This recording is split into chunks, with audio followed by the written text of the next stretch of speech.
Hello students, কেমন আছো তোমরা? আশা করি সবাই ভালো আছো। আজকের আমরা প্রবাহী তড়িতের তড়িৎ ক্ষমতা এই বিষয়ে আলোচনা করব। তোমরা তাড়াতাড়ি খাতা পেন বের করো এবং একটা সুন্দর নোট তৈরি করো। আমরা আগের দিন আলোচনা করেছিলাম জুলের সূত্র। সেখানে দেখেছি যে কোনো পরিবাহীর মধ্য দিয়ে যখন তড়িৎ প্রবাহ ঘটে তখন সেখানে তাপ উৎপন্ন হয়। সেই তাপের পরিমাণ আমরা জেনেছি জুলের সূত্র থেকে। এখন পর্যন্ত আমরা যে সূত্রগুলো তড়িতের জেনেছি সেই সূত্রগুলো হলো V equals to I R, ওহমের সূত্র। ফার্স্ট জেনেছি Q equals to I into T, small T. তারপরে আমরা জেনেছি W equals to Q into V. সবশেষে যেটা আমরা পেয়েছিলাম H equals to W by J equals to I square R T by J. এই সূত্রটা কিসের সূত্র? না, প্রবাহ মাত্রার সঙ্গে প্রবাহ কাল গুণ করলে প্রবাহিত আধানের মান পাওয়া যায় ফার্স্ট সূত্র থেকে। সেকেন্ড সূত্র হলো ওহমের সূত্র। একটা পরিবাহীর দুই প্রান্তের বিভব প্রভেদ ভি হলে ওই পরিবাহীর রোধ আর এবং প্রবাহ মাত্রা আই এর গুণফলের সঙ্গে এই বিভব সমান হয়। তারপরে আমরা দেখেছি যে বিভবের সংজ্ঞা থেকে আমরা পেয়েছি কোনো আধানকে অসীম থেকে যদি আমরা নিয়ে আসি, সেক্ষেত্রে তড়িৎ ক্ষেত্রে কোনো বিন্দুতে নিয়ে আসতে যে কৃতকার্য করা হয় তাকে বলা হয় তড়িৎ স্থিতিশক্তি। এক্ষেত্রে ভি বিভবযুক্ত অংশে যদি কিউ আধানকে আনতে হয় তার জন্য কৃতকার্য হয় ডাব্লিউ। এখানে আমরা যদি ভিকে বিভব প্রভেদ বলি, অর্থাৎ ভি1 বিভব থেকে ভি2 বিভবে নিয়ে যেতে যদি কৃতকার্য বলি, সেক্ষেত্রে Q into V one minus V two সমান হলো কৃতকার্য। তারপরে আমরা পেয়েছি জুলের সূত্র। সেখানে আমরা জানি জুলের যে তাপ এবং শক্তির যে রিলেশন, যে সূত্র, সেটা থেকে আমরা কি জানি, কিছু পরিমাণ কৃতকার্য থেকে যদি তাপ উৎপন্ন হয় তবে কৃতকার্যকে জুল তুল্যাঙ্ক দিয়ে ভাগ করলে উৎপন্ন তাপের মান পাওয়া যায়। সেই কৃতকার্যের মান এই দুটো ফর্মুলা থেকে আমরা পেয়েছি। এইটা আর এটা গুণ করলে কিউ, এবং এখানে যদি স্মল কিউ লিখি, কিউ স্মল কিউ, এইটা এবং এটা যদি গুণ করি এবং এখানে ভি এর এক্সপ্রেশনটা যদি আই আর বসাই, সেখান থেকে আমরা পেয়েছি W equals to I square R T, যেটা আমরা জুলের সূত্র বলছি। এখানে আই স্কোয়ার আর টিকে জে দিয়ে ভাগ করলে আমরা তাপ পাচ্ছি। উৎপন্ন তাপকে যদি আমরা জুল এককে লিখি তবে এই জে এর মানটা 1 হয়। তখন আমরা লিখতে পারবো I square R T joule. Joule এককে লিখলে এই এক্সপ্রেশনটা দাঁড়ায় এই সমান আই স্কোয়ার আর টি। এবং এসআই পদ্ধতিতে আমরা কৃতকার্য তাপ শক্তি বা শক্তি, যে কোনো শক্তি, সেক্ষেত্রে আমরা প্রত্যেকের একক জুল লিখতে পারি। এখানে এই এক্সপ্রেশনটা কেমন করে এসেছিল মনে আছে? যে কিউ এর জায়গায় আমি আইটি বসিয়েছিলাম, ভি এর জায়গায় আই আর বসিয়েছিলাম, সেখান থেকে আই স্কোয়ার আর টি এসেছিল। এই হলো গিয়ে আমাদের আজ পর্যন্ত আলোচনা। এখন আমরা দেখে নেব যে এখানে যে কোনো পরিবাহী, এরকম একটা পরিবাহী রয়েছে, এই পরিবাহীর মধ্য দিয়ে আই কারেন্ট যাচ্ছে, যার রোধ আর টি সময়ব্যাপী যদি প্রবাহ মাত্রা যায়, সেক্ষেত্রে উৎপন্ন তাপ হবে আই স্কোয়ার আর ইন্টু টি। এখন যে হারে তাপ উৎপন্ন হচ্ছে সেটা যদি নির্ণয় করতে হয়, অ্যাকচুয়ালি সেটা কি হবে না, দেখো এখানে তাপ এবং কৃতকার্যকে যদি আমরা একই বিষয়ে ধরি তাহলে আমরা জানি ক্ষমতা, ইংরেজিতে বলে পাওয়ার, সমান কৃতকার্য, ইংরেজিতে বলে ওয়ার্ক, বাই সময়। ক্ষমতা সমান কৃতকার্য বাই সময়। এখানে আমরা কৃতকার্য এইচ ইকুয়ালস টু ডব্লিউ আমরা এসআই পদ্ধতিতে যখন লিখছি এই এক্সপ্রেশনটা লিখতে পাচ্ছি। এই এক্সপ্রেশনকে যদি আমরা সময় দিয়ে ভাগ করি তাহলে আমরা ক্ষমতা পাবো। অর্থাৎ তড়িতের ক্ষেত্রে আমরা ক্ষমতা, এখানে এই এক্সপ্রেশনটা লিখব যে ক্ষমতা পি সমান H by T equals to I square into R into T by T সমান আই স্কোয়ার ইন্টু আর। অর্থাৎ আমরা দেখতে পেলাম যে একটা তারের মধ্য দিয়ে প্রবাহ মাত্রা যাচ্ছে, সেই তারের রোধ রয়েছে, সেই ক্ষেত্রে সে প্রতি সেকেন্ডে যে ক্ষমতা ব্যয় করে, অর্থাৎ প্রতি সেকেন্ডে যে শক্তি ব্যয় করে তাকেই আমরা বলছি ক্ষমতা। অর্থাৎ যে ক্ষমতা, আমি যদি প্রতি সেকেন্ডে না বলি তখন আমি কোন রাশিটার কথা উল্লেখ করব না, ক্ষমতার কথা উল্লেখ করব। ক্ষমতা মানেই হচ্ছে প্রতি সেকেন্ডে ব্যয়িত শক্তি। তোমাকে যদি বলে তড়িৎ ক্ষমতা কাকে বলে। এমনি ক্ষমতা যেটা ক্লাস 9-এ তোমরা জেনেছো, সেই ক্ষমতাই এখানে হবে। অর্থাৎ তড়িৎ ক্ষমতা হলো প্রতি সেকেন্ডে কোনো তড়িৎ যন্ত্র বা কোনো তড়িৎ পরিবাহী দ্বারা ব্যয়িত তড়িৎ শক্তি। তড়িৎ যন্ত্র কি কি আছে? ইলেকট্রিক বাতি, বাল্ব রয়েছে, ফ্যান রয়েছে, হিটার রয়েছে, রেফ্রিজারেটর রয়েছে, টিভি রয়েছে। আমাদের বাড়িতে অনেক অনেক আমরা দৈনন্দিন জীবনে দেখেছি যে আমরা কি করি না, বহু যন্ত্রপাতি ইলেকট্রিক্যাল অ্যাপ্লায়েন্সেস ব্যবহার করি, যেটা ছাড়া আমাদের এখন আর চলে না। আধুনিক যুগে আমরা ইলেকট্রিক্যাল অ্যাপ্লায়েন্সেস প্রচুর ব্যবহার করে থাকি। সেই অ্যাপ্লায়েন্সগুলোর প্রত্যেকটা কিন্তু আলাদা আলাদা ক্ষমতা রয়েছে। অর্থাৎ প্রতি সেকেন্ডে কে কতটা শক্তি ব্যয় করবে তার জন্য আলাদা আলাদা তার রেটিং রয়েছে, তা সেটা ওই যন্ত্রের গায়ে লেখা থাকে। তোমরা লক্ষ্য করবে, দেখবে যে বাল্বের গায়ে কোনোটার গায়ে 10 ওয়াট লেখা আছে, কোনোটার গায়ে 40 ওয়াট লেখা আছে, কোনোটার গায়ে 60 ওয়াট, কোনোটার গায়ে 100 ওয়াট লেখা আছে। এগুলো হলো তড়িৎ ক্ষমতার রেটিং, এটাকে বলা হচ্ছে পাওয়ার রেটিং।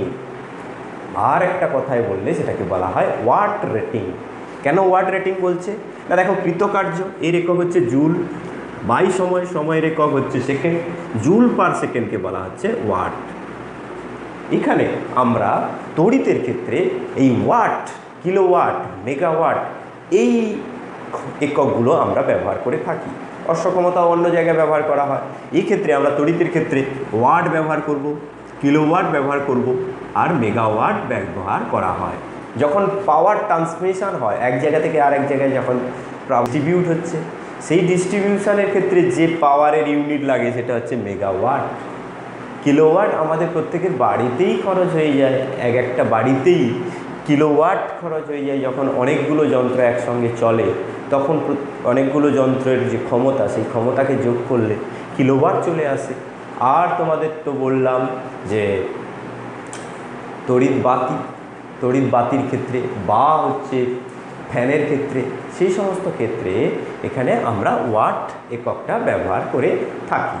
অর্থাৎ যদি বলে যে 10 ওয়াট বাতি, 10 ওয়াট বাতি, 10 ওয়াট বাতি মানে কি, এখানে সে এক সেকেন্ডে সে কত তড়িৎ শক্তি ব্যয় করে না, 10 জুল তড়িৎ শক্তি ব্যয় করে। দেখো ওয়াট মানে হচ্ছে জুল পার সেকেন্ড। এখানে যদি 10 ওয়াট লিখি, 10 ওয়াট সমান 10 জুল পার এক সেকেন্ড। এক সেকেন্ডে 10 জুল শক্তি সে ব্যয় করে। 10 ওয়াট বাতি মানে এক সেকেন্ডে 10 জুল শক্তি ব্যয় করে। কেমন? এই হলো গিয়ে তড়িৎ ক্ষমতা। তাহলে তড়িৎ ক্ষমতা কাকে বলে আমরা জানলাম, তড়িৎ ক্ষমতার একক আমরা জানলাম, আর তড়িৎ ক্ষমতা কোন কোন যন্ত্রের ক্ষেত্রে কী রকম হয় সেটাও আমরা জানলাম। বাতির ক্ষেত্রে এগুলো হয়, আমাদের যে সিলিং ফ্যান সেগুলোতে 70 ওয়াট বা 65 ওয়াট থাকে। টিভি, ফ্রিজ এই সমস্ত যন্ত্রপাতিতে একটু বেশি পরিমাণ ওয়াটেজ ব্যবহার করা হয়। এক্ষেত্রে প্রায় অনেকখানি ওয়াট থাকে। বিভিন্ন এদের পরপর টেকনোলজির উন্নতি হওয়ার জন্য ক্ষমতা আস্তে আস্তে আস্তে আস্তে কিছুটা করে কম হচ্ছে, অর্থাৎ শক্তি অনেকটা কমে যাচ্ছে, শক্তি ক্ষয়। বা আমরা যে সাবমার্সিবল পাম্প ব্যবহার করে থাকি সেখানেও ওয়াটের ব্যাপার আছে। কোনটাতে কত ওয়াটেজ সেটা কিন্তু ওই অ্যাপ্লায়েন্সের গায়ে লেখা থাকে। এখন ওইটা দেখে আমরা কি বুঝবো সেটাতে আমি যাওয়ার আগে ক্ষমতার যে রাশিমালা সেটা নিয়ে আলোচনা করছি।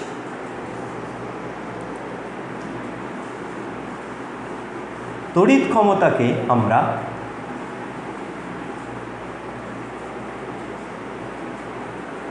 ক্ষমতাকে আমরা এইরকম I² ইন্টু R এই ফর্মুলায় প্রকাশ করে থাকি।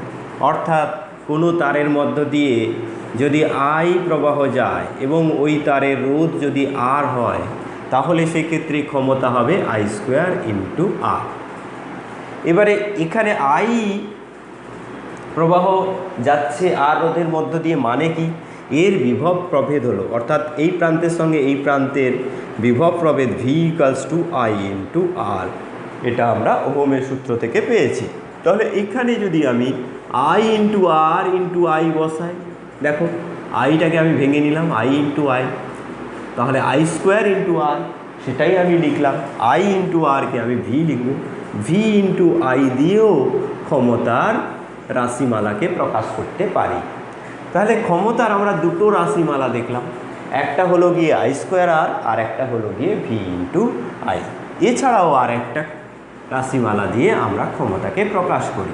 দেখো আমি যদি এটাকে আই স্কোয়ার আর লিখি, এর সঙ্গে যদি আরেকটা আর গুণ করে দিই, দিয়ে আবার একটা আর ভাগ করে দিই, তাহলে এটা আই স্কোয়ার আর ছিল, আই স্কোয়ার আরই আছে। দেখো আর স্কোয়ার বাই আর সমান আর, আই স্কোয়ার ইন্টু আর, এটাও আই স্কোয়ার ইন্টু আর, তাহলে একেও আমরা পাওয়ার লিখতে পারবো। এবারে এই I R V square equals to, এখানে যদি V equals to I R হয়, ভি স্কোয়ার ইকালস টু হবে I square into R square, তাহলে এখানে এটা হবে ভি স্কোয়ার বাই আর। আবারও আমরা একটা এক্সপ্রেশন পেলাম পি এ, অর্থাৎ পি এর ক্ষেত্রে আমরা তিনটে এক্সপ্রেশন আমরা এখানে লিখে ফেলব, যে P equals to I square into R, P equals to V square by R, আর P equals to I into V. এই বিষয়গুলো আমরা এখানে লিখে ফেলব। এই সূত্রগুলো কিন্তু ভীষণ ইম্পর্টেন্ট। কোন ক্ষেত্রে কোন সূত্রটা আমরা অ্যাপ্লাই করি, অর্থাৎ কোথায় আমরা এই এক্সপ্রেশনগুলো লাগাই, সেটা এখন আমরা দেখে নেব। দেখো দুটো বাল্ব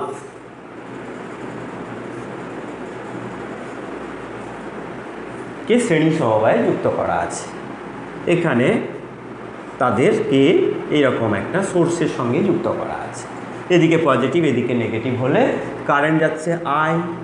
তাহলে এই ক্ষেত্রে দুটো বাল্বের মধ্য দিয়ে কিন্তু প্রবাহ মাত্রা সমান যাচ্ছে। সেক্ষেত্রে এদের উজ্জ্বলতার নির্ভর করবে কিসের উপর, না এদের ক্ষমতার উপর। প্রতি সেকেন্ডে কত তাপ উৎপন্ন হচ্ছে তার উপর কোনটা কীরকম উজ্জ্বল হবে সেটা নির্ভর করবে। তাহলে এই যদি আর1 হয় রোধ, এর রোধ যদি আর2 হয়, এখানে ক্ষমতা আমি বলবো আই স্কোয়ার ইন্টু আর1, আর এখানে ক্ষমতা বলবো P1 দিয়ে দেবো, এখানে P2 দিয়ে দেবো আই স্কোয়ার ইন্টু আর2। কেন আমরা এই ফর্মুলাটা ব্যবহার করলাম, না এটা শ্রেণী সমবায়ে রয়েছে, শ্রেণী সমবায়ে থাকার কারণে দুজনের মধ্য দিয়ে প্রবাহ মাত্রা সমান হচ্ছে। প্রবাহ মাত্রা সমান হওয়ার কারণে আমরা এদের মধ্যে দিয়ে এদের কারেন্ট যাওয়ার ফলে যে উজ্জ্বলতার সৃষ্টি হচ্ছে সেটা তার পাওয়ারের উপর ডিপেন্ড করে। এক্ষেত্রে এর পাওয়ার আই স্কোয়ার আর1 এবং এর পাওয়ার আই স্কোয়ার আর2। এদের পাওয়ারের যে সম্পর্ক কম্পেয়ার করতে গেলে, পাওয়ারের অনুপাত নির্ণয় করতে গেলে এই ফর্মুলাটা ব্যবহার করা খুব সুবিধাজনক, কারণ I square R one I square R two কাটাকাটি হয়ে যাবে আই আর1 বাই আর2। এই দুটো বাল্বের যদি আমরা রোধ নির্ণয় করতে পারি, তাহলে তাদের শ্রেণী সমবায়ে যে ক্ষমতা, সেই ক্ষমতা কিন্তু আমরা, ক্ষমতার অনুপাত কিন্তু আমরা বের করতে পারব। এবার ধরা যাক দুটো বাল্বকে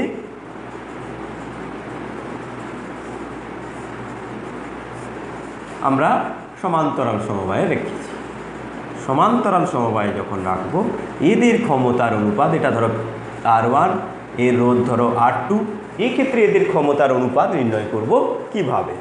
এই ক্ষেত্রে দেখো এরও বিভব ভি, এখানে যদি আমি ভি বিভব দিই তাহলে কি হবে, এরও বিভব হবে ভি আর এরও বিভব হবে ভি, দুজনের ক্ষেত্রে ভি সমান। তাহলে আমরা পি এর কোন এক্সপ্রেশনটা আমরা ঠিক করব, না পি এর এক্সপ্রেশন যেটা, সেটা হলো এই যে V square by R. P এর যে এক্সপ্রেশনটা আমরা ব্যবহার করছি সেটা হলো ভি স্কোয়ার বাই আর, এটা ব্যবহার করব। কেন, না এখানে বিভবটা কিন্তু ধ্রুবক, একটা রাশিতে যদি নিয়ে আসি তাহলে সেটা কম্পেয়ার করা সহজ হয়ে যায়। এখানে আর দিয়ে কম্পেয়ার করতে চাই, তাহলে P1 সমান আমি লিখতে পারবো কি, P1 ইকুয়ালস টু লিখব ভি স্কোয়ার বাই আর1। দেখো ভি স্কোয়ার বাই আর, এখানে এই বাল্বের ক্ষেত্রে ক্ষমতা P1, এই বাল্বের ক্ষেত্রে ক্ষমতা P2 হলে আমরা লিখতে পারবো P2 equals to V square by R two. এখন আমরা তাদেরকে কম্পেয়ার করব, P1 বাই P2 সমান হবে V square by R one into R two by V square. এই ভি কেটে যাবে, আর2 বাই আর1 আমরা পাবো। অর্থাৎ এখানে আমরা দেখতে পেলাম ক্ষমতার অনুপাত আর1 বাই আর2, ক্ষমতার অনুপাত এখানে কী হবে, আর2 বাই আর1। অর্থাৎ আমরা একটা জায়গায় এসে পৌঁছলাম যে যখন শ্রেণী সমবায়ে থাকে যে বাতির রোধ বেশি সেই বাতি বেশি উজ্জ্বল হয়, কারণ রোধের সঙ্গে ক্ষমতা সমানুপাতিক সম্পর্কে রয়েছে, সরল সম্পর্কে রয়েছে। আর এখানে রোধের সঙ্গে ক্ষমতা ব্যস্ত সম্পর্কে রয়েছে। দেখো P1/P2 সমান R2/R1, অর্থাৎ এখানে P সমানুপাতিক 1/R আর এখানে P সমানুপাতিক R। সমান্তরাল সমবায়ে থাকলে যে বাতির রোধ কম হবে সেই বাতি তত উজ্জ্বল হবে, আর শ্রেণী সমবায়ে থাকলে যে বাতির রোধ বেশি হবে সেই বাতি তত উজ্জ্বল হবে। এবারে কোন বাতির রোধ বেশি আর কোন বাতির রোধ কম সেটা জানার জন্য আমাদেরকে জানতে হবে ভি রেটিং, ভোল্টেজ রেটিং আর হচ্ছে W rating, watt rating. Voltage rating আর ওয়াট রেটিং কি সেটা আমরা প্রথমে আলোচনা করব। দেখো আমরা বলেছি যে বাল্বের গায়ে বা কোনো একটা তড়িৎ যন্ত্রের গায়ে ওয়াট লেখা থাকে, 60 ওয়াট কি 100 ওয়াট কি 1000 ওয়াট কি 2 কিলোওয়াট এরকম লেখা থাকে, এটা আলোচনা করেছি। কিন্তু আরেকটা জিনিসও লেখা থাকে, সেটা হলো ভোল্টেজ রেটিং, ভোল্ট, 220 ভোল্ট। আমাদের যে গৃহস্থলীতে আমরা যে দৈনন্দিন জীবনে যে যন্ত্রপাতিগুলো ব্যবহার করছি প্রত্যেকটার ক্ষেত্রে কিন্তু ভোল্টেজ রেটিং হয় 220 ভোল্ট।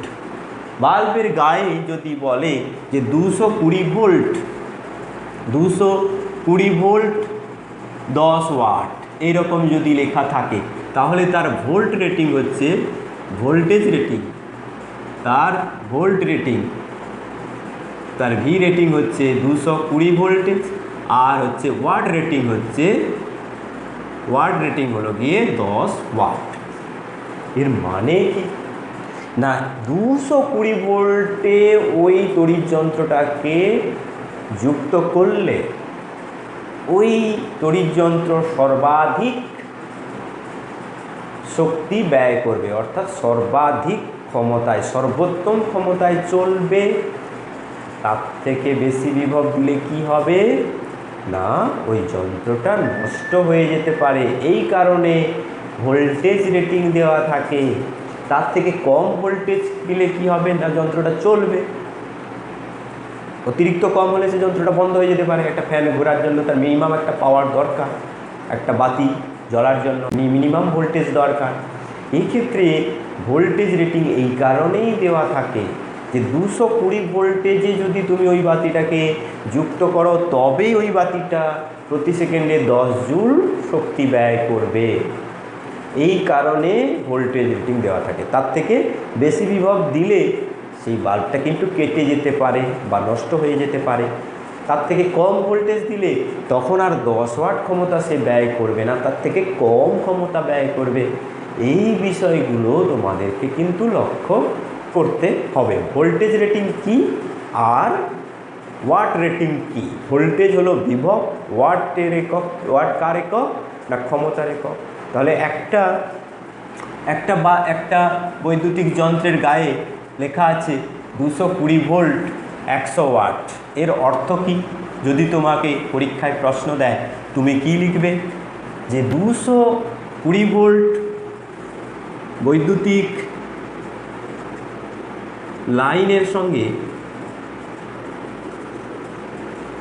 যন্ত্রটিকে যুক্ত করলে ওই যন্ত্র সেকেন্ডে, দেখো 100 ওয়াট মানে সেকেন্ডে কত জুল? 100 জুল শক্তি ব্যয় করবে। 100 জুল শক্তি ব্যয় করবে। এইটা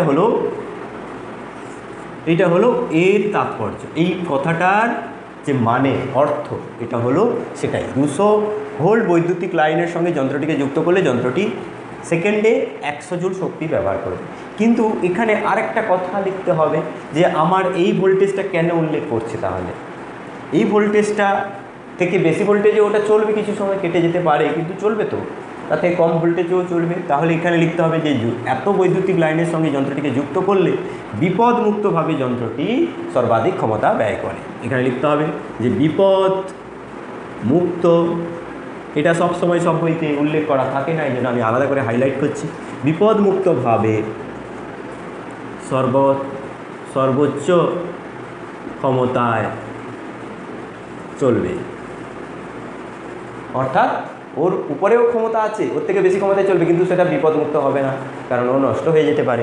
এই কারণে এটা লিখতে হবে যে সেফলি সে অপটিমাম ক্ষমতায় পাওয়ারে চলবে এবং ওই যন্ত্র সেকেন্ডে 100 জুল শক্তি ব্যয় করবে। এইভাবেই তোমরা লিখবে যে 200 ভোল্ট বৈদ্যুতিক লাইনের সঙ্গে যন্ত্রটিকে যুক্ত করলে বিপদমুক্তভাবে সর্বোচ্চ ক্ষমতায় চলবে এবং ওই যন্ত্র থেকে সেকেন্ডে 100 জুল শক্তি ব্যয় হবে, বা ওই যন্ত্র সেকেন্ডে 100 জুল শক্তি ব্যয় করবে। এবারে এই যে বিষয়টা আমি বললাম 220 ভোল্ট 100 ওয়াট, এখান থেকে আমি কি জানতে পারি? যে বিষয়টা জানতে পারি সেটা তো বলে দিলাম। এছাড়াও ওই অবস্থায় ওই যন্ত্রটার মধ্য দিয়ে কত কারেন্ট যাচ্ছে সেটা কিন্তু ভাইটাল।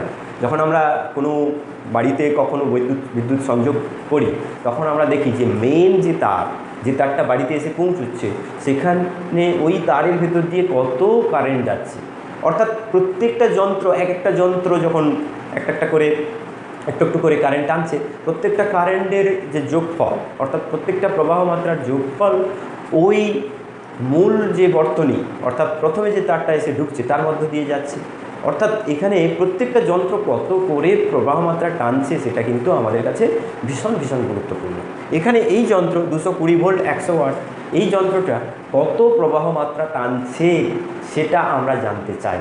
অর্থাৎ ওর ভেতর দিয়ে এই মুহূর্তে যখন 100 ওয়াট সে ক্ষমতায় চলছে, 220 ভোল্টের সঙ্গে যুক্ত করা হয়েছে, অর্থাৎ কারেন্টের প্রবাহ মানে যে আমাদের যে সোর্স অর্থাৎ আমাদের যে বিদ্যুৎ সরবরাহ, সেই বিদ্যুৎ সরবরাহ লাইনে ধরা যাক 220 ভোল্ট রয়েছে, এই মুহূর্তে বাল্বটা চলছে, সে 100 ওয়াট ক্ষমতা নিয়ে চলছে। এই ক্ষেত্রে সে কত কারেন্ট টানছে, সেই বাল্বটার ভেতর দিয়ে কত তড়িৎ প্রবাহ মাত্রা যাচ্ছে সেটা বের করতে গেলে আমাদেরকে কোন সূত্রটা লাগাতে হবে? হ্যাঁ, আমাদেরকে এই সূত্রটা লাগাতে হবে। কেন বলো তো? এখানে ভি জানা আছে, ভি ইকুয়ালস টু 220 ভোল্ট, আর পি জানা আছে, পি ইকুয়ালস টু 100 ওয়াট। তাহলে আই ইকুয়ালস টু কী হবে? আগে লিখে ফেলি, P equals to I into V. তাহলে আই ইকুয়ালস টু হবে পি বাই ভি সমান হবে 100 বাই 220, 0 কেটে যাবে, 5-11 অ্যাম্পিয়ার।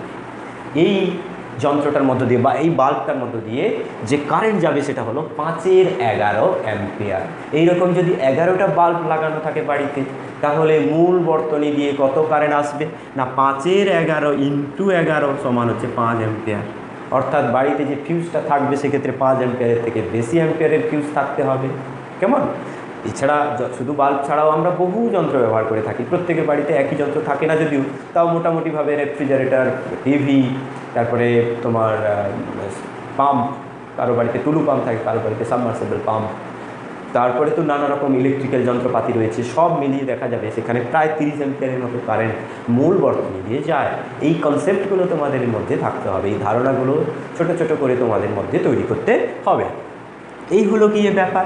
এবারে আর একটা ফার্স্ট ইনফরমেশান আমি পেলাম কি, যে এই হলো কারেন্ট টানে 5-11 অ্যাম্পিয়ার। আর একটা ইনফরমেশান এখান থেকে পাওয়া যায়। এখান থেকে দ্বিতীয় যে ইনফরমেশান পাওয়া যায় সেটা হলো ওই যন্ত্রটার কার্যকর রোধ কত। ওই যন্ত্রটার কার্যকর রোধ কত, রোধের মান আমরা এই ইনফরমেশান থেকে পাবো। তাহলে দেখো, ভি দিয়েছে, পি দিয়েছে, ভোল্টেজ দিয়েছে, ক্ষমতা দিয়েছে, তারপরে আমরা সেখান থেকে কি পাচ্ছি না আই পাচ্ছি, কতটা কারেন্ট সে টানে। এছাড়াও আমরা পাচ্ছি রোধের মান। কি করে পাবো, কোন সূত্র থেকে পাবো না দেখো, এখানে এই সূত্রটা রয়েছে P equals to V square by R. তাহলে এখানে আমি যদি লিখি P equals to V square by R, কোনটা আমি পেতে চাইছি? আর পেতে চাইছি। সেখান থেকে আর ইকুয়ালস টু আমি লিখব V square by P. V square by P যদি লিখি, এখানে ভি এর ভ্যালু কত? 220 স্কোয়ার, পি এর ভ্যালু কত? 100। তাহলে 220 ইন্টু 220 বাই 100, 0 কেটে দাও, তাহলে 22 গুণিতক 22। এখানে আমরা যেটা পাবো 220 ইন্টু 220 বাই 100, 22 গুণিতক 22, 22 2 গুণে 44, 22 2 গুণে 44 4 48। এইটা হবে আমার কি না রোধ। এই রোধের মানটা আমি পাবো 484 ওহম। এভাবে যে কোনো যন্ত্রের ক্ষেত্রে এই ভোল্টেজ রেটিং আর ওয়াট রেটিং দেওয়া থাকলে আমরা কিন্তু তার রোধের মান পেয়ে থাকি। আজকে আমরা এই পর্যন্ত আলোচনা করছি, এর অনেক কিছু আলোচনার ছিল বা আছে, সামনের দিনে আমরা আলোচনা করব। এবারে আমি যে ফর্মুলাগুলো ব্যবহার করছি এই ফর্মুলাগুলোকে কাজে লাগানোর চেষ্টা করব, কিভাবে আমরা নিউমেরিক্যালে বা কোনো কিছুতে আমরা এই সূত্রগুলোকে কাজে লাগাই সেটা আমরা এখন দেখাবো। এখন দেখো, তোমাকে বলেছে যে দুটো বাল্ব দেওয়া হয়েছে, দুটো বাতি যাদের রেটিং দিয়ে দিয়েছে, সেই বাতি দুটোর রেটিং থেকে তোমাকে তাদের রোধ বের করতে হবে। ফার্স্ট কোশ্চেন ধরো তোমাকে দিল কোশ্চেন 1 যে দুটি বাতি, ভাস্বর বাতি মানে কি, যেটাতে ফিলামেন্ট রয়েছে, ভাস্বর বাতির রেটিং হলো যথাক্রমে 220 ভোল্ট 100 ওয়াট এবং 220 ভোল্ট 50 ওয়াট, 220 ভোল্ট 50 ওয়াট। এদের রোধের তুলনা করো। ফার্স্ট কোশ্চেন হলো এটা, সেকেন্ড কোশ্চেনে আমরা আসছি। তার আগে এইটাই বলছি, সেকেন্ড কোশ্চেনের সঙ্গে জোড়া থাকতেও পারে, কিন্তু আমরা আলাদা করে আলোচনা করব। এই ভাস্বর বাতির ক্ষেত্রে রেটিং দিয়ে দিয়েছে 220 ভোল্ট 100 ওয়াট আর 220 ভোল্ট 50 ওয়াট। সেক্ষেত্রে এদের রোধের তুলনা করতে বলেছি। তাহলে প্রথম বাতির রোধ কত? প্রথম বাতির রোধ R1 সমান, আমরা কি করব, সূত্রটা মনে করো, V²/R সমান P। তাহলে P = V²/P, R = V²/P, তাহলে হবে V²/P, V1²/P1। তাহলে V² কত? V এর স্কোয়ার মানে 220², আর P হচ্ছে 100, 220²/100 484 ওহম। একটু আগে আমরা পেয়েছি, আর না হলে তোমরা পরীক্ষা হিসেব করে নেবে। দ্বিতীয় বাতির রোধ R2 সমান হবে V²/P সমান হবে 220²/50। এখানে হবে 220 গুণিতক 220/50, 50-এর একটা কেটে যাবে, এখানে 5 × 4 = 20, 5 × 4 = 20।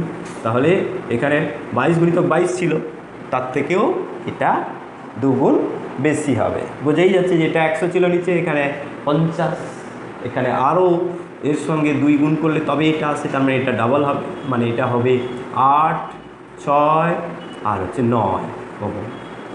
এইরকম একটা ফিগার আসবে। তা কোনটার রোধ বেশি? তাহলে 50 ওয়াট বাতির রোধ বেশি না 100 ওয়াট বাতির রোধ বেশি? তোমরা দেখো 50 ওয়াট বাতির রোধ বেশি। কারণ দেখো, বাড়িতে যে ইলেকট্রিক সাপ্লাই থাকে, ইলেকট্রিক সাপ্লাইটা এইরকম করে একটা তার থাকে, লাইট তার, যেটা দিয়ে কারেন্ট আসে, আর নিউট্রাল তার, যেটা হচ্ছে দ্বিতীয় লাইন, যেই লাইনের ভেতর দিয়ে কারেন্টটা চলে যায়। অর্থাৎ এটা হচ্ছে উচ্চ বিভবে থাকে আর এটা নিম্ন বিভবে থাকে। উচ্চ বিভবে থাকে যে লাইন তাকে বলা হয় লাইট, আর নিম্ন বিভবে থাকে যে লাইন তাকে বলা হয় নিউট্রাল তার। এর সঙ্গে একটা ধরো ব্যাটারি যোগ করা হয়েছে, এর সঙ্গে একটা যন্ত্র যোগ করা হয়েছে, একটা বাল্বই থাকে, একটা বাল্ব যোগ করা হয়েছে, আর এর সঙ্গে এরকম করে আবার একটা বাল্ব। সারা বাড়িতে কিন্তু যে যন্ত্র সব যোগ করা হয় প্রত্যেকটা কিন্তু এইভাবে যোগ করা হয়। লাইনটা চারদিকে সারা বাড়িতে কিন্তু দুটো করে লাইন যায়, লাইট এবং নিউট্রাল। এছাড়াও আরেকটা লাইন আছে, সেটাকে আমরা আর্থিং লাইন বলি। সেটা হচ্ছে উচ্চ ক্ষমতা সম্পন্ন তড়িৎ যন্ত্রে ব্যবহার করা হয়, লাগানো হয়। কীভাবে লাগানো হয় সেটা পরের ক্লাসে বা আরও পরের ক্লাসে আলোচনা করা হবে। এক্ষেত্রে আমরা এখানে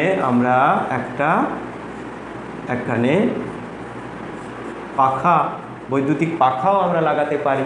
যাই লাগাই না কেন, দেখো প্রত্যেকটা কিন্তু সমান্তরালে লাগানো হয়েছে। অর্থাৎ প্রত্যেকটা, এটা যদি 220 ভোল্ট হয় আর এটা যদি 0 ভোল্ট হয়, এরও দুই প্রান্তের বিভব 220, এরও দুই প্রান্তের বিভব 220, এরও দুই প্রান্তের বিভব 220। প্রত্যেককে কিন্তু সমান্তরালে লাগানো হয়, এটা মাথায় রাখবে। পরীক্ষায় তো প্রশ্ন আসেই যে গৃহবর্তনীতে যন্ত্রপাতিগুলো লাইনের সঙ্গে কিভাবে লাগানো থাকে, তখন তোমার উত্তর হবে সমান্তরালে লাগানো থাকে। সমান্তরালে লাগানো থাকার সুবিধা কি, কেন লাগানো থাকে যদি প্রশ্ন করে, তা প্রত্যেকের ক্ষেত্রে যে ভোল্টেজ রেটিং থাকে যন্ত্রগুলো, সেগুলো হলো 220 ভোল্টেজ, আর সমান্তরালে লাগালে তবেই হচ্ছে এই 220 ভোল্টেজ তার দুই প্রান্তে পড়বে।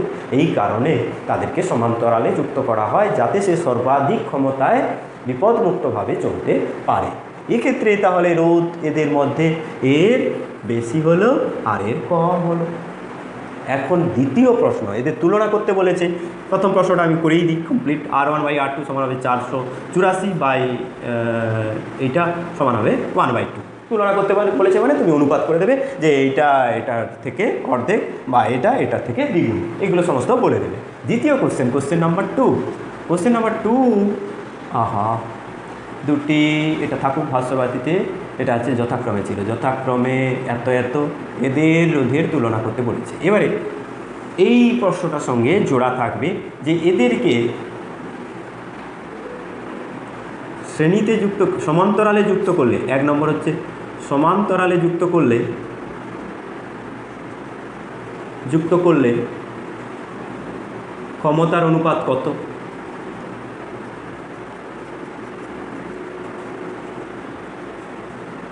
আর শ্রেণীতে যুক্ত করলে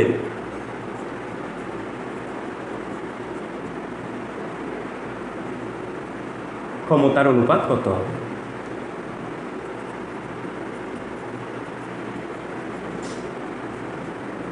এটা কিন্তু ভীষণ ইম্পর্ট্যান্ট, এর পরীক্ষা থাকে বা এখান থেকে কোশ্চেন আসে, এটা এই কারণে তোমাদেরকে কিন্তু জানতে হবে। মানে কত না এসে তোমাকে কোনটা বেশি উজ্জ্বল হবে, শ্রেণীতে সমান্তরালে যুক্ত করলে কোনটা বেশি উজ্জ্বল হবে, শ্রেণীতে যুক্ত করলে কোনটা বেশি উজ্জ্বল হবে, সেইটা তোমাকে জিজ্ঞাসা করতে পারে পরীক্ষায়। তার জন্য তোমাদেরকে এইটা জেনে রাখতে হবে কমপ্লিটলি। এবারে জানতে গেলে তোমাকে কি করতে হবে? ফর্মুলা লাগাতে হবে। প্রথমে তোমাকে R1 আর R2 এর মান বের করতে হবে। প্রথমে R1 এর মান তুমি পেয়েছো v²/P1, সেখান থেকে তুমি পেয়েছো 220² 484 ওহম।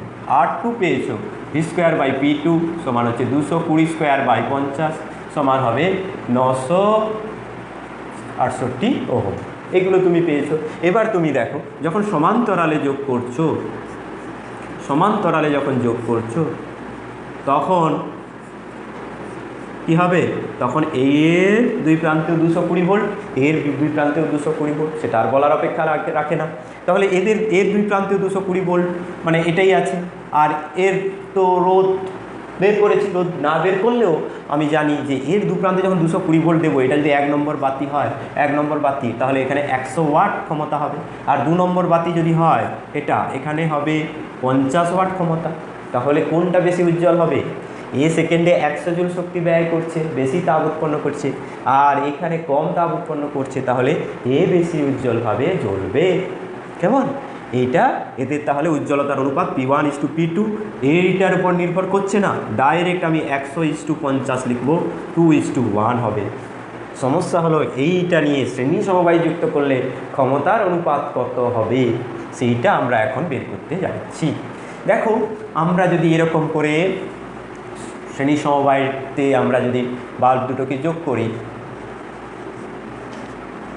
তাহলে এখানে ভোল্টেজটা কিন্তু দুজনের সমান পড়ছে না, কারণ শ্রেণীতে আছে, ভোল্টেজটা ভাগ হয়ে যাচ্ছে, কারোরই 220 ভোল্ট পড়বে না। অর্থাৎ প্রত্যেকে যে ওয়াটেজ নিয়ে চলছিল তার থেকে অনেক কম ওয়াটেজ নিয়ে চলবে, অর্থাৎ দুজনের বর্তমান ক্ষমতা কিন্তু কমে গেল। এবার আমরা দেখব কার ক্ষমতা এই মুহূর্তে বেশি। দেখো, এইটা হচ্ছে প্রথম বাল্ব R1, এটা R2। R1 সমান কত না 484, আর R2 সমান হচ্ছে 968। তাহলে এটা যদি x হয়, এটা হবে 2x। সোজাভাবে বুঝতে গেলে আমাদেরকে এটাই করতে হলো। এবারে এদের মধ্য দিয়ে প্রবাহ মাত্রা সমান, এইটার ভিতর দিয়ে যদি I কারেন্ট যায়, এটার ভিতর দিয়েও I কারেন্ট যায়, কারণ আমরা প্রথমেই আলোচনা করেছি শ্রেণী সমবায় থাকলে প্রবাহ মাত্রা একই যাবে। সেক্ষেত্রে ক্ষমতার যে রাশি, সেটা I² R। এখানে P1 সমান I² R1, P2 সমান I² R2। কেমন? I² R2, দুটোর ক্ষেত্রে I সেম লিখেছি, ভুল লিখিনি।